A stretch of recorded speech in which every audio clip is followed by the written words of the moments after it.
Okay, and we are live. So Awesome. I have with me today Siegfried, and can you pronounce your last name for me? Anyomi, Anomi. Anyomi? right. Okay. Yeah, So Siegfried and I met because he watched one of my YouTubes and then contacted me on LinkedIn, and he's an actuary in Iowa. Is that correct? that's right. And he has some interesting approaches to working on actuarial problems. And we discussed doing kind of a new format on this channel where he's going to be going through some LTAM problems. And for those who don't know, that's long-term actuarial math for life insurance. And so we're going to try out a little bit of a new approach today. But before we jump in, you could just kind of introduce yourself, maybe give a couple sentence background. Yeah, sure. So as Paul said, my name is Siegfried. I work for Transamerica here in Cedar Rapids, Iowa. So I work in the life annuity space, doing valuation for a block called single premium grouped annuities. So prior to joining Transamerica, I worked also a little bit in the consulting space with Aon in Columbus, Ohio. My work there had to do with a ton of IBNR analysis and then pricing and stuff like that. Awesome. I'm now fully qualified here. Just one more exam to go to get my ASA. So, You're but close. yeah, I'm pretty close. Yeah, Uh, Siegfried and I were just talking about this, how I was lucky enough to not have to take the predictive analytics exam, and he still has that one because I got my ASA right before they changed those requirements. right. Yeah, which is fun for you. Yep, yep. So you're kind of not only are we doing LTAM problems in theory, but you have a little bit of the expertise in life insurance since you work in that field. So that's excellent. Yeah. All Yep. right, well let's jump on in. So we're entitling this, by the way, everyone. This is actuarial problems and coffee with Siegfried and Paul. And unfortunately today we only have waters. I I had a coffee earlier. See, yeah, we got our water. Next time we'll have coffee, but I forgot I forgot my coffee because I had it earlier today. So Yeah. We should do coffee next time. we'll do coffee next time. Yeah. All right. I'll jump on in then. So the agenda for today pretty much we'll look at the structure of the LTAM exam. As for the structure, the exam itself is just a 4 hour exam. You've got 15 minutes read through. Yeah, that's pretty much. And I think there are two components to it. There is a rating component and a multiple choice component. For the rating component, usually there are about 6 to 7 problems for the rating component and 20 problems for the MCQ. So far as I know, candidates would need to score 12 points and above on the multiple choice to have their written portion graded. So that means 24 points in total out of 40. Right. So if you get 11 out of 20, they're not even going to score the written point, or the written You part at that point. Yep. right, you automatically get a zero, Yep. And unfortunately. if you get, I think I've heard if you get like a 12 or 13 out of 20, your chances of passing are probably still kind of low, Yeah, but at least they'll grade the written point part at that point. right, right.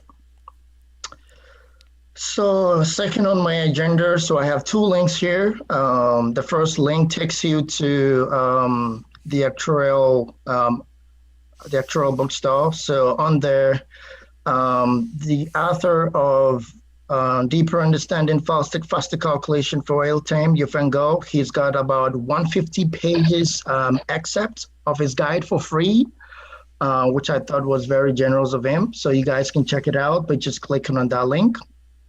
The second link would take you to the Spring 2020 LTAM exam solutions. That was the exam itself was administered in September 17, I believe. So you, Fan, and myself got together to come up with solutions for that particular exam. I think yesterday was the day that the candidate IDs were released. So solutions to the exam itself is not out yet officially by the SOA. So feel free to check it out.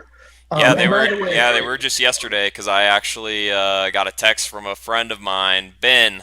If you're watching, congrats on passing LTAM. So yeah, yesterday those were released. Um, yeah, oh, and then I meant to add that I'll add the links below the YouTube after we're done with okay. this. So Yep, that would be great. And maybe I should point out that the Actuarial Outpost at the moment, as the website is undergoing some maintenance. So if you click on the second link, you might not be able to access the document until the maintenance is all completes. Yeah. over. So just keep that in mind. All right, so three would take a couple problems, and we'll see some interesting approaches that I've got. Hopefully, you guys find it useful. Now, conclude the presentation with some exam strategies. So let's jump on in then. And by the way, so all the four problems for this presentation were taken from Go's manual with his permission. Solutions are mine, and I take full responsibility for any errors. Just in case somebody spot out something, feel free to let me know. So problem number one. So this is typically on insurance. So a question reads, Katie, age 40, purchases an insurance policy with present value random variable Z given by, so we have a three component piecewise function for the PV of Z. First entry is 0 if T sub 40 is less than 10. The second component is 1000 times V to the power T sub 40 if T sub 40 is between time 10 and time 20. And the last component is 1000 v to the power 20 if T sub 40 is greater than time 20. And We just have a additional. quick side note here as a review for those who forget. T sub 40 is a future lifetime random variable, so the random component in this is the T40, and Katie is age 40, but we don't know how long Katie's going to live. Yep, So T40 is representing how long she will live past age 40. So if she lives correct. less than or equal to 10 years, the present value is 0. If she lives between 10 and 20, present value is given by 1000 V to the T40. And then if she lives more than 20, then we have the other piece. Just a quick review. Good. Yep, good point. So the additional information, mortality follows standard ultimate life table. We have interest rate giving us 5%, and debts are uniformly distributed over integer ages. The requirement for this question is to calculate the variance of Z. So as Paul said, so the SOA actually loves testing problems like this, and especially for problems that requires candidates testing candidates' ability to transform, verbal statement to actuarial symbols or actuarial symbols to verbal statements. So I think a problem like that was tested in the spring 2020. Yep. Pretty similar. So I just want to kind of talk about the extra information there. So if we say mortality follows the standard ultimate table, obviously we know that we need to be looking up stuff from the life table. And we all know that the life table, the values, the annuity values and the annuity values and insurance values are all valued at 5% on the life table.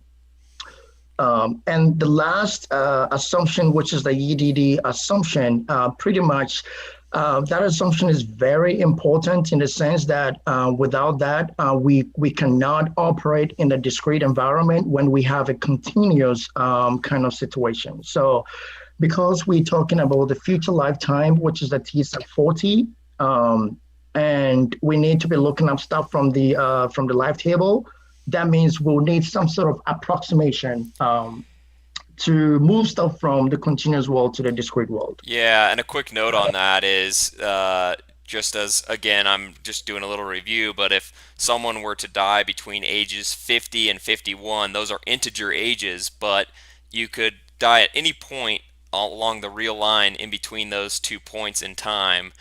And what the standard ultimate life table gives us is at integer ages. So we have to have some assumption for what happens in between, which is why point number three is useful here. It tells us they're uniform in between those two integer ages, Right. which is a pretty good Uh, assumption to make right. when you're making an estimate. Right.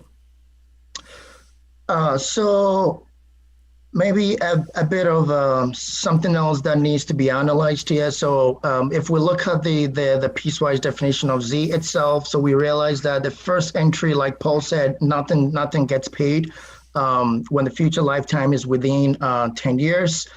And so we have some sort of deferral going on there. And then we move on to the second component, and we kind of realize that that is where the benefit payment, the insurance benefit actually kicks in. So the participant would need to survive up to age 50 in order to enjoy the benefit. Pretty much, should he or she die within time 10 and time 20. Then the third component there is the deterministic survivorship component. So that's an extra benefit given to the participant if he or she survives more than 20 years.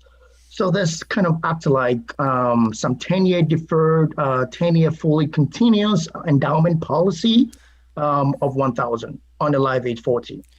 So Yep, it's and it's an endowment because of the final piece, which you're guaranteed that payment past a certain point. So, right. yep. All right, so let's look at how to compute the expected value of Z. So I've got two ways here. The first way, I'm just assuming that the continuous endowment insurance policies will start at age 40, and I'm projecting that all the way to time 20. And then I'm subtracting the term component from it because the participant doesn't get paid anything should he or she die within 10 years. So we've got to make sure we subtract that guy from it, this guy from it. If we juggle up equation one a little bit, we can get equation two, which is also intuitive. So that says that the participant will need to survive 10 more years for and attain age 50, and then the 10-year endowment policy would kick in. So we have 1,000 being discounted at age discounted to time 10, and then we account for the survivorship component, which is the 10p40, and then the insurance will kick in. We do know that V10, 10p40 is exactly the same as 10e40 here. So pretty useful because we can look it up from the live table. Yeah, and a quick reminder on 10E40, that notation, for those who forget, we're present valuing along with a probability of survivorship is both involved in 10E40 for a life age 40, surviving 10 years, but we're also discounting at the same time. So it's your discount with the V and it's your probability of survivorship, both involved in the E's. And then a reminder on the A's, we're talking about present values of insurances. And the line over the A stands for continuous as opposed to a discrete insurance. Just quick little reminders. But of Yep. course, Siegfried and I are going upon the assumption, for those who are going to get some use out of this, is that you've already done a little studying for the LTAM exam, and so you know some of these components. Right. Yep. So then we're ready. So we have the something for the expected value of Z. So to write the second moment, we can just look at equation two and then square stuff basically. So the benefit amount of 1,000 obviously would need to be squared. We'll need to square the discounting factor as well. So V10 will go to V20 if that is squared. There is an important caveat here that you do not have to square the survivorship probability there because I mean, we can derive that mathematically, but if we square that, and you're pretty much just reducing the value of the probability for which a life age 40 can live Yeah. up to 10. And that also has to do with the fact that we're taking the expected value of z squared. So just a reminder on expected value is we're summing up the probability times the value plus the probability of something else happening times the value. The Correct. value in this case is z squared. And in an expected value, you're never squaring the probabilities. You're just it's like a weighted average of all the z squareds. Great. So that the probability component would never be squared. That's just kind of a review on expected values. But that 2 that you see there, it looks like we're squaring it, but that's actually attached to the a, and that's, yes, thank you. That's implying the second moment of a, which you can look up on the standard ultimate tables, which show you, or the standard life tables, which will show you that component. So Great. sorry, Yep. I keep coming in, but this is great. No, I get excited by all this. So. that's actually good. Yeah, it's actually good. So then, as Paul said, it is, yep. So now what I'm doing here is I'm just decomposing the V20, change the color a little bit here to red. So if you look at this guy here, the V10 times 10E40, what I'm doing here is basically decomposing V to the power 20, which is found here, decomposing that to be a product of two V10s. And then one of the V to the power 10 would go with a 10P40 to give us our 10E40, which can be looked up on the table. And So yep, and one more thing, just backing up here. The whole reason we're finding the expected value of z squared is our goal is to find the variance of z.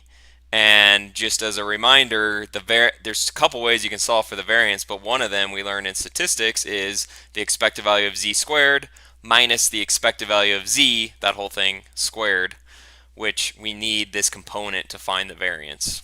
great. Yep, Right, so I'm just going to clear up the screen a little bit and move on to the next slide.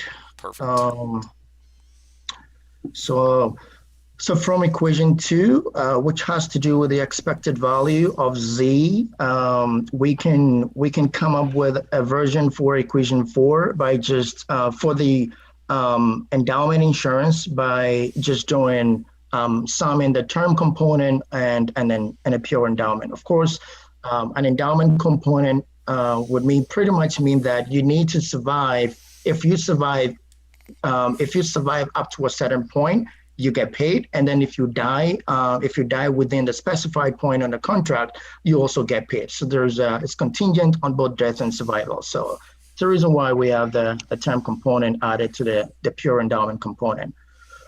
So once we do that, we're pretty much ready now to start calculating stuff by looking up the table. But before we do that, we need to apply the UDD assumption, which is applied in equation 5 right here. And of course we can do this mathematically, but just FYI, there is an important factor that we need to take into consideration. I just changed my color. We need to take into consideration whilst applying the UDD assumption. So the term component gets multiplied with an I over delta, and now an I over delta because it's contingent on death.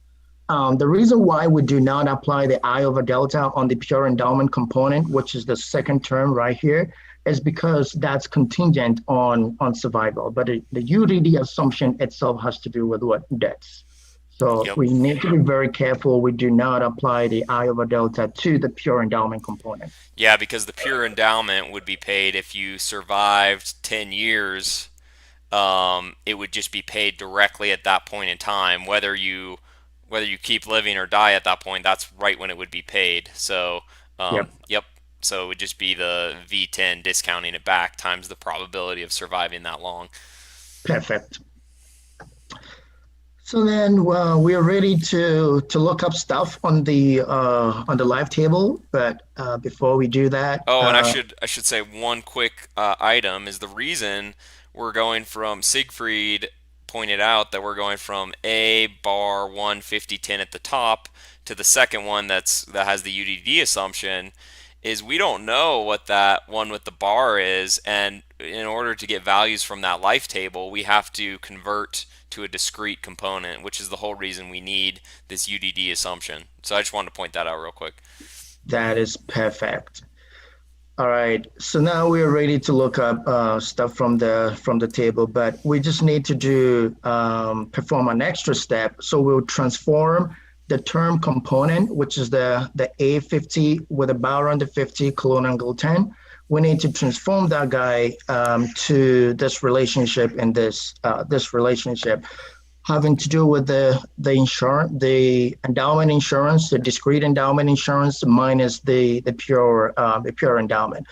Just because A50 colon angle 10 can be looked up on the table, and then the pure endowment component, which is the V10, 10P50 can also be looked up on the table. So once we do that, we're ready to look up stuff from the table, and then we plug and jog. So let me move on to the next slide where we're just pretty much looking up stuff. So if E10, 10E40 will be looked up, 10E50 is also being looked up, and then we also look up the endowment component. The UDD scalar, which is I over delta, would also be computed this way, and then pretty much we just plug things back into equation 2, and then we should have our expected value of what Z. We're going to be using the same ideology for the second moment. Just clear up my screen a little bit here to allow me to go to the next slide. Oh, and then also the delta. Maybe Siegfried and I will do some FM problems at some point in time, but the delta, as a reminder, is the natural log of 1 plus I, and that comes from constant force of interest. You use calculus to derive that, but really all you need to know on the exams is that delta is the natural log of 1 plus I. So, yeah. Yep. All right, so we apply the same analogy here to compute the second component. So we pick the endowment insurance from the continuous world, the second moment of it. We express that as the second endowment in the second moment for the term component, and then we add that to the pure endowment, noting that the V20 needs to be squared. So once we do that, we're kind of ready to transform this equation 7, which is in the continuous space, to discrete space by applying the UDD scale, and that's where the trick is. So for the expected value of Z, we did note that we're supposed to have I over delta, but for the second moment,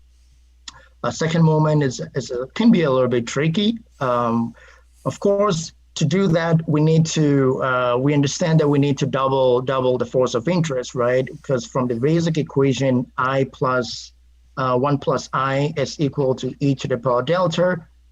If we square both sides of this equation, we have 2 delta. So that's where that 2 delta is coming from. But then the I component, which is in the numerator, it can be a little bit tricky. So the way I would suggest we think about it would be, if we assume that J is that second moment interest rate we are looking for. Okay, we can just set this guy to be equal to 1 plus I all to the power 2. And then when we expand 1 plus I to the power 2, we have 2I plus 1 plus what? I squared. Yep. And because we're looking for J, we subtract 1 from both sides of the equation. And so that gives us 2I plus what? I squared in the numerator of the UDD scalar.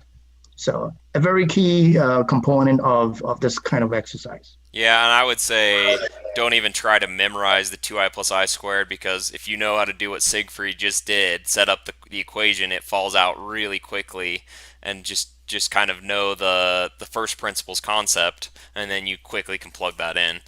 Okay. Yep, I would agree.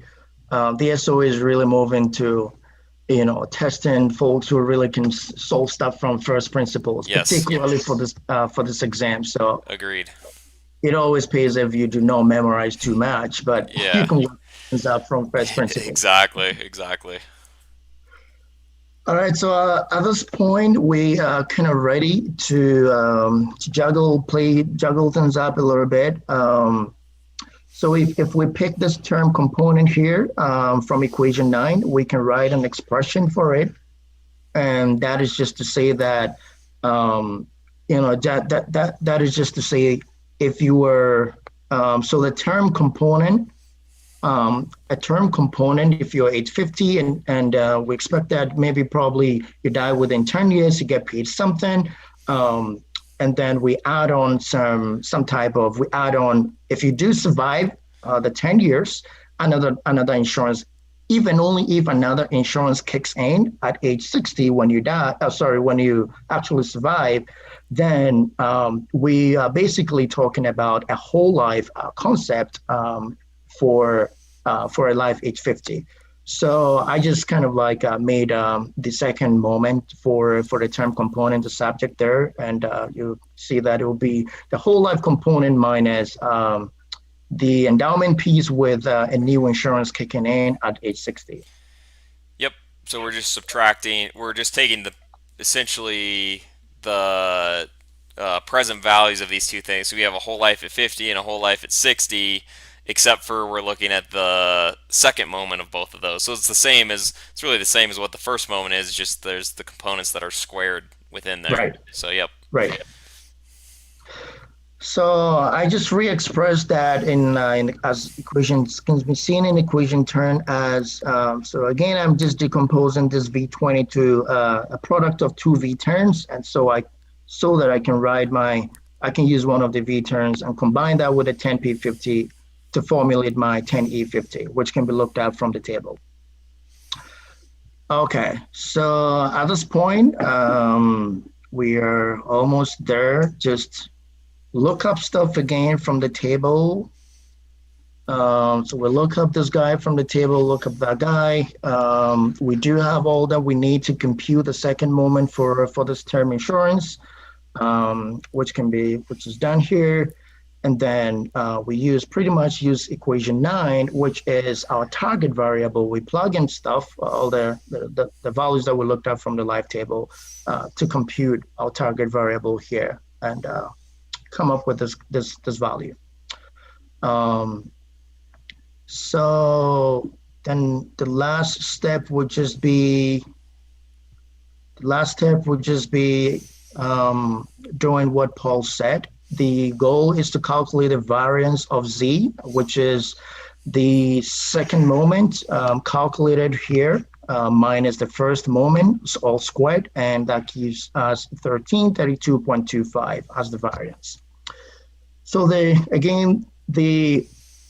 goal of the exercise is to show how important that UDD scalar is, and understanding the UDD concept itself and knowing how useful it is as a preamble given to the question, and then kind of reasoning through things out a little bit, throughout the exercise. But That's good. And then yeah, I really like this approach to it. And then I always like to kind of back up and think about like why would you want to you found the variance of 1332.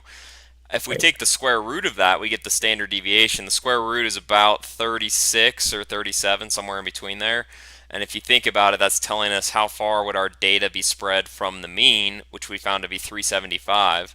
So about 36, the estimate would be about 36 away from 375, either in the positive or negative direction on average, which is pretty good. So it'd be, the variance is not too bad. Sometimes the variance can shock you as a large number, but you always got to take the square root to think about standard deviation and what that means. Not that that matters in this problem, it really doesn't, but because all we have to find is the variance, but sometimes it's good to think about what that even means.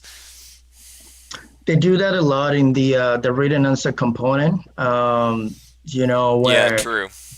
they ask you your thought process about, what do you think about the exercise, and you've got to come up with some Yep. practical ways of explaining that. Explaining what it means. Yeah, that's true. That's a good point. All right, let's jump on into the second question. So the question is on survival distributions. So if I may read, mortality follows the standard ultimate life table. The requirement here is to calculate the median future lifetime and the median curtailed future lifetime, respectively, for a life age 50.8 under each of the following assumptions. Assumption A is the uniform distribution of deaths between integer ages. Assumption B is the constant force of mortality between integer ages. Um, so again, the my goal for this exercise is to demonstrate how to maximize the use of the TI-30 multi-view calculator. Because of course I know there are analytical ways that we can employ in solving problems like this. Um, but again, I think we'll get to some point where we'll see the benefit of actually, making use of the calculator, hopefully. Okay, so let's look at assumption number. Okay, so before we actually combat the question, it's important to understand because we are looking for the median future lifetime, it's important to understand the concept of percentiles. Yep. So by percentile, and loosely speaking, we can pretty much we're just saying that if I pick my data set, let's say I have a data set, and if I sort this data set in ascending order, my expectation is that at least say K%, or let's say 90% or 80% of my data set should be less than or equal to a certain value. So that certain value here in code is what the percentile is. Mathematically speaking, so the percentile is what as the probability of a random variable being less or equal to what little x, where little x is, where the entire probability is at least that K% that we seek. Um, so and the P of x is less or equal to little x here. It's just the cumulative distribution function that we have. So if we can express the cumulative distribution function and say, superimpose like that at least argument on it, we're pretty much doing percentile stuff. The thing that I wanted to mention is that, in life contingencies, we always talk about survival distributions. We talk about, interested in the distribution in terms of like surviving stuff. Though like death plays majority of death plays a role, it would always be easier to actually express whatever distribution you have in terms of what is survival distribution and kind of work things out. It's just much faster, especially for this exam. So if I transform that cumulative distribution function to a survival function, which I change my color a little bit here to the statement number two. So what statement number two pretty much is doing, I'm taking the survival, converting the CDF to an SDF, and by doing that means that I'm subtracting one from both sides of what the equation in statement one. So if I do that, I need to reduce my K% also. So by doing 1 minus K%. Yeah, and just to piggyback on what Siegfried is saying right now is most most functions are given in terms of survival functions on the life exam. So here we're looking at a random variable capital X, which usually on the life exam would be capital T sub whatever age, which is a future lifetime random variable. So you're looking at the probability that you survive greater than or equal to a certain amount of years is really a way to interpret that, Yep. which is why it's good to convert the red into number or from number one into number two. Right. Good point. So let me clear up my screen a bit, and we go to next slide. So in so here in step number one, I'm just utilizing the survival definition of the percentile. So that gives us the probability of T sub 50.8 greater than or equal to a little t. Of course, the greater than really greater than or equal to really doesn't matter in this case because we're working in a continuous world. Yep, So yep, true. And also, the 0.5 there, of course, is because we're finding the median. So yes, we're yeah, finding a future lifetime where half the future lifetimes will be low and half would be above that particular value. great. So yeah, it's Which kind of like an average, but a little different. An average would be an expected value, which is like a weighted, so it's going to be a little different. But it's another way of thinking about kind of where does the middle lifetime fall? Where do we expect it to fall? Kind of. And to add to what Paul said, so the value of t is actually what we seek to find, which is the future lifetime. So in actuarial notations, we can write as survival probability in statement one as a TP 50.8, what greater than or equal to 0.5. And then transforming that to number of lives, number of people who are alive at a particular point, that in terms of the LXs, we have L of 50.8 plus T greater than or equal to 0.5 times L of 50.8.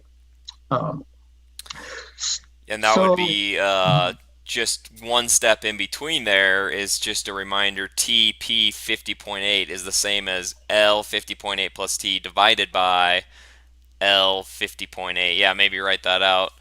Um, because L stands for number of lives that are left. So you can start with a certain number of lives if you have a population, and then a certain amount die, and you're left with L 50.8 plus T. And so the division between the two is really what gives you your percentage or your kind of probability value. right, absolutely so. So at this point, we are ready to do some analytical stuff, probably apply some calculator insights here. So to do this, we need to figure out the exact value of L sub 50.8, which we can do because we're working in the UDD world. Okay, the UDD world, we can use some analytical formulas to do that. So that probably would just give us 0. Actually, let me back up. So in order to estimate that L of 50.8, we need to interpolate between, we actually need to perform some interpolation between ages 50, 50, and 51, because that's where the age 50.8 falls. So that's the concept of the UDD. I think I have it explained on the next slide, I believe. So if I go to the next slide, okay, actually, all right. So the goal here is to find what L of 50.8 would be. So let's see how we can use the calculator to do that for both the UDD and the constant force. So I probably need to clear up things a little bit before I can move up. Okay. All right. So to do this, just simply understand that a UDD assumption is nothing but a linear regression. And so if we can fit a linear model using the multi-view calculator, we should be making some pretty good step there. To do that, we navigate to the data function on the multi-view calculator. And just as a picture, if if you have 50 lives, if at age 50 you have this many lives, at age 51 it's saying a certain amount die, you're down here, and what Siegfried was just saying is we're assuming linearity in between, so a straight line. So if we're doing 50.8, we want to find how many lives are there at that point linearly. That's that UDD assumption. Exactly. Constant force of mortality is going to be a little different. You would have a curve in between, and so it's just different ways to assume where you're at in between integer ages, because again, the life table only gives you integer ages. So Right. yeah, just a quick side note. Sorry, Yeah. I keep giving little side Yeah, notes. that's actually a good point, because yeah, that's the reason why we're doing this, because the live table would now give you values at integer ages, so the interpolation becomes central Yeah. to be able to look up values from the And table. honestly, I think this calculator thing is going to be new to me. I don't know if I've done this particular Oh, method of doing it, so I'm excited to see yes, this. sure. So if we navigate to the data function, we will see two columns, L1 and L2. So we can make L1 to be the ages, and we can make L2 to be the LXs, the number of people who are alive at a particular age. So to do that, we need 2 points. We need to estimate for 50.8, we understand we need to interpolate between 50 and 51 ages. So we need 2 points to do this. First point will be what I have here, 50 L sub 50, and the second point will be 51, L sub 51. So in column L1 of the data function, we can enter 50 and 51 in that order. And then in column L2, we can enter L50, which is looked up from the live table, and we can also, and as well as the L51. So that gives me these 2 points that I looked up from the table. So 50, 51 goes to L1, and then the LXS also goes to what? L2. At this point, we are ready to fit a linear model. How do you do that? Just go to the second. So we hit second and then the stat function. When you do that, I think you see like 1, 2, 3. You need to choose the value 2 because 2 just essentially say that use the two covariates L1 and L2 to fit my linear model. So you do that and you hit enter, it takes you to calc, and then you hit enter again, and then a linear model is fit. So at this point, what I do, my preference would be to clear out the screen a little bit so I can work stuff on the screen instead of working inside of the data, the stat function environment. So if I go to second quit, it clears up all the stuff that I did, but then everything is stored in memory. It's the second quit, and then you move to second stat again, choose your two covariates, and then do calc, and then look for this y prime. So the y prime over here. So what we're trying to do, basically, we're looking for the exact value of what L sub 50.8 at age 50.8, which is just a conditional expectation. So we are saying that what is the value of what L sub 50.8 given that x is equal to what 50.8. So if we locate this y prime, so the y prime corresponds to L2. So x prime would correspond to what L1, and then y prime would correspond to what L2. So y prime means calculate a conditional expectation of y given that you know the value of x. And x prime would mean calculate a conditional expectation of what? The age, which is captured in L2, in L1, given that you know L sub x from L2. So in order to estimate the exact value of L50.8, and once we locate this y prime, you see some parentheses there, just enter. Okay, I think it's on the next slide, so just so once you see the y prime and you enter 50.8, and you hit enter, the calculator will spew this number 98481.04 for you. So at that point, we've estimated what L sub 50.8 would be exactly by interpolating between ages 50 and 51. And a quick note, this calculator method will probably save you some time.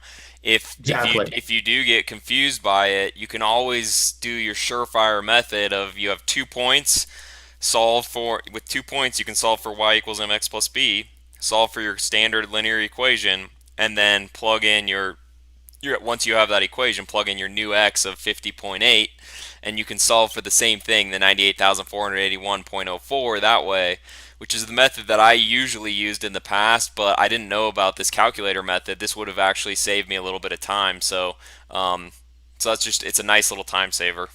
Yeah, and to add to the time saving stuff that you talked about, so the people that I've coached in the past, they sort of look at the live table and then they will write down the values of L50 on paper and repeat, and then write L51 on paper again. Yep. And then pick the same value and then pick the same value, and then kind of like if you're writing on paper, you're just pretty much repeating stuff. Yeah. So you can bypass looking at the table and keep rewriting stuff, which can be time wasting. Actually, it really does. Yeah, it takes so much time to write down all the numbers from the life table. I mean, even writing out 98,481.04 takes a while just to write down.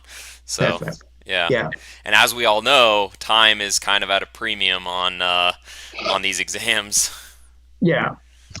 So the shortcut would have been just 0.2 L50 plus 0.8 L51, which we can use. We can actually use an estimating LL 50.8. So that is the model that the conditional expectation that the calculator is using to find that 98,481.04 number. It can be done, but we'll see very soon why the calculator would um, would would be very helpful apart from you just repeating stuff on paper. So let's see. So at this point, we have our L sub 50.8. So we've got to make sure. So this is the initial setup that we were looking for. So I'm clearing up the screen a little bit so we make it nice. Okay. So if we multiply our zero point 0.5 by that 98,481, and then that gives us L sub 50.8 plus T greater than 49,240 point that. So at this point, we are not done yet. Our goal is to find the value of T. And so what we need to do is to find an age that actually corresponds to 49,240.52. And this is where you actually waste another time if you want to keep rewriting stuff on paper. Because, of course, you can use the analytical way, but trust me, like if you kind of like adopt the calculator strategy, um, to me, I think that saves you a lot of time over there as well. Yeah, definitely. So So what we need to do over here, this time we need an age. So our goal will be to go through the model, the linear model fitting process again, but with a goal that we are looking for the conditional expectation of the age, given that we know the LX. So the LX is L sub 50.8 is multiplied by that 0.5 anyway. So the LX that we're interested in this case is the 49 to 40.52. So we go through the same process again, but before we do that, yeah, actually, let me back up. So before we do that, we need to find which ages actually corresponds to not correspond, but which ages can we actually do the linear interpolation in order to estimate the age that corresponds to 49 to 40.52. So flip that back again, go to the live table and look, and you realize that in order to estimate 49 to 40.52, you need to actually perform your interpolation between ages 88 and 89 corresponding to those LXs. So again, repeat the regression process, go back to the data function, enter 88 and 81, 89 in L1, and then enter 50,038, blah, blah, blah, and 45,995, and enter those ones as well in L2. And then fit the linear model again to it. So once you fit the linear model, this time you would be interested in looking for X prime, because we are looking for what Yep. age corresponds to whatever value that you're looking for, which is the 49. Sorry, it's right here, 49 to 40.52. If you do that, the calculator will just spew 88.20. And then so we've got all that we need. So we just perform a simple calculation. So we pick our 50.8 plus T, equate that to the 88.0, and we find the value of T. So 37.40 gives us the median future lifetime. Yeah. Yeah, so this is once again we started at an age of 50.8 and we're trying to find out how long would someone that is age 50.8 live up to. What is the median amount? So the median is 50% of the time they would die before 88.2 and 50% of the time they would live greater than 88.2 given that they've already lived to age 50.8, and we're using the standard life table as the assumption of future lifetimes. So in different settings, you could use different types of tables for those how long people live, and it would probably depend on the population that you're looking at. And of course, Siegfried works in life insurance, so I'm sure you use different types of life tables in that setting. Right. But just kind of backing up and thinking about what all this means. Great. Good point. So finally, we can find the Cartage future lifetime by just taking the greatest integer value of the median future lifetime, which is in the continuous space, and that gives us 37. Pretty much that's it. Yeah, it would be cool if folks can compare using the analytical way of doing it and the calculator way, and see what time you can save there. Definitely. Yeah. No, I agree. Yeah, so that's pretty much about this question. Thank Yeah, you. and I think at this point we're Mhm. maybe we have a couple more problems we want to go through, and maybe even some more like more in the future. So maybe we'll call it quits today, and we'll continue this on the next episode of Yes. Saturday Coffee and Actuarial Problems with Paul and Siegfried. Yep. um, but I think this is going to be really helpful. And yeah, any comments you guys have, if you like this or if you have any feedback, definitely give us some comments, and we'll post the links down below. Yep. Absolutely. So let's see. I think that was all, and I really appreciate you coming on, Siegfried, and I look forward to doing this again. So we'll send out an announcement once again when we go live again. Um, but this was fun. I enjoyed it. Nice. Yeah, and thanks for having me. Yeah, yeah, you're welcome. So to all our viewers, we will see you all next time. Oh, you know what? I wasn't even looking at these comments. But we had a comment here saying this is incredibly helpful. Thank you for reviewing these problems. Since October LTAM is fast approaching, will you guys continue to broadcast LTAM problems every Saturday, or will the content vary? Thank you, Skylar, for the comment, and we will continue doing this. So we'll try to make these on Saturdays because I think that's when it works best for Siegfried and Yep. myself. Is that correct, Siegfried? Yep. That's Yeah. right. So Skylar, we will announce when the next one's coming up. But yeah, we'll plan on Saturdays for doing these things, and I'm glad this has been helpful.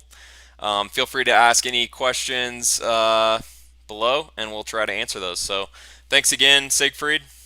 All right. Thanks, Paul. We'll see you next time. See you.